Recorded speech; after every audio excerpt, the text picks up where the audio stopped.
We have to find out about Hezbollah. We have to find out about who exactly was in that whole thing, because people that did some bad things were not prosecuted. You know, I see it all the time, and you see it too. People that were doing some bad things weren't prosecuted, and people that didn't even walk into the building are in jail right now. So we'll be looking at the whole thing, but I'll be making major pardons.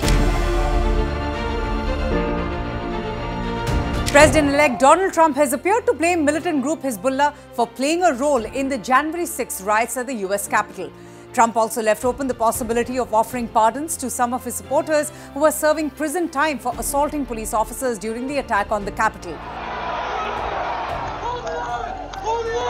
Trump, who campaigned on a pledge to restore law and order, said that the pardons he intends to offer could cover people charged and convicted of violent crimes. Legal observers and even sitting federal judges have expressed alarm about his stated intention to pardon or offer computations to supporters who attacked the US Capitol on 6 January 2021 and who were convicted of crimes. More than 1,250 have pleaded guilty or been convicted with trials in connection with the riots, with more than 650 receiving prison time ranging from a few days to 22 years.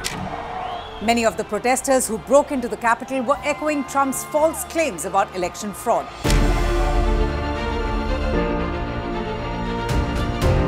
During a press conference at his Florida estate, when asked whether he was considering pardoning people charged with violent offences, Donald Trump said, and I quote, "We'll be looking at the whole thing, but I'll be making some major pardons, yes."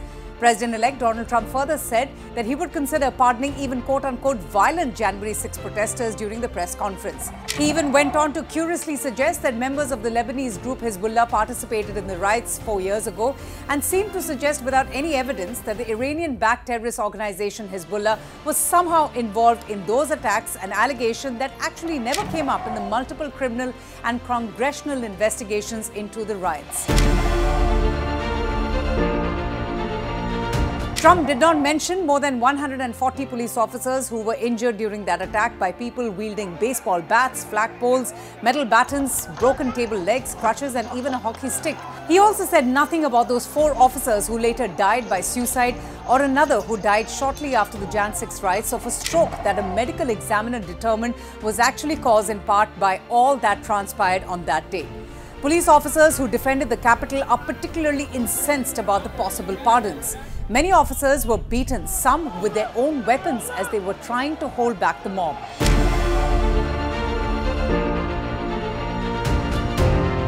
Donald Trump also sought to blame the FBI for the riots, echoing a conspiracy theory that was contradicted by a recent report from the Justice Department's internal watchdog. This despite the watchdog finding that there were no undercover FBI employees at the US Capitol during the January 6, 2021 riots, rejecting speculation from allies of President-elect Donald Trump, who have for years suggested that the violence was allegedly provoked by federal agents. These findings are part of a long-awaited report into the FBI's preparations before the 2021 attack from Trump supporters trying to stop the confirmation of Joe Biden's presidential election victory. Interestingly, some Republicans in the Congress, even those who are closely aligned with Donald Trump, have suggested that not all Jan 6 offenders should be treated the same. Representative Jim Jordan, a top Trump ally who leads the House Judiciary Committee, said that he supported some pardons but also made a distinction.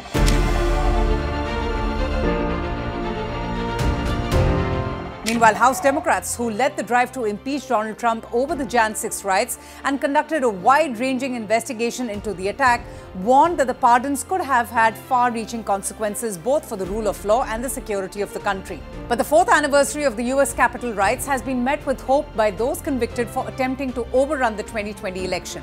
Trump's victory was an unprecedented reversal of political fortune that saw the president-elect rebound from his 2020 defeat. His victory and promise of pardons for those convicted for their action 4 years ago in the attack on the Capitol has sparked hope and optimism among his supporters. In many ways, pardoning those convicted in connection with the riots will be a crowning achievement for Donald Trump.